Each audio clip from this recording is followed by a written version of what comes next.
Over the past 2 weeks, how often have you felt anxious, nervous, or on edge? According to a recent study, half the world population will experience a mental health disorder in their lifetime. Currently, healthcare providers screen for mental health symptoms using a combination of patient interviews and questionnaires. The problem is, patients often only recognize their symptoms weeks, months, or even years after they first manifest. What if we could preventatively screen for mental health the same way we do for the physical, allowing us to diagnose and treat illness earlier? The key could be monitoring how neurons, the nerve cells in our brains, talk to each other to coordinate our behavior and health and disease. And they talk by transmitting chemicals like dopamine, serotonin, and oxytocin. Oxytocin, the love hormone.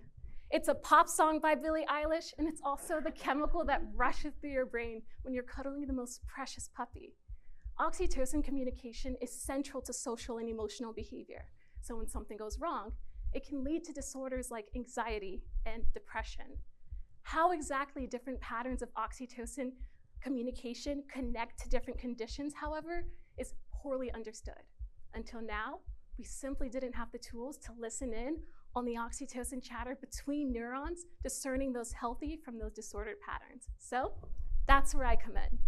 In the Landry lab, I built tiny tools to light up the brain's chemical conversations using single-walled carbon nanotubes, or SWNTs. SWNTs are small, 100 times thinner than a single strand of hair, even smaller than neurons. And they do this thing called fluorescing, meaning they can glow in response to chemicals like oxytocin in a way we can control and measure. My graduate research has both established a systematic approach for SWNT sensor discovery and developed Nanox, a sensor capable of real-time imaging of oxytocin release from single neurons. In short, with Nanox sensors, it's lights off in the brain when there's no oxytocin and lights on when there is. Collaborators now use Nanox to understand how oxytocin release patterns change under different conditions in rodents.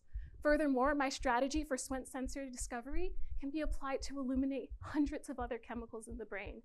This work brings us one step closer to understanding neurochemistry and its role in anxiety, depression, and other mental health disorders. My goal is that these sensors eventually allow us to see the brain ailing before we even start to see the symptoms, improving both curative and preventative mental health care. Thank you.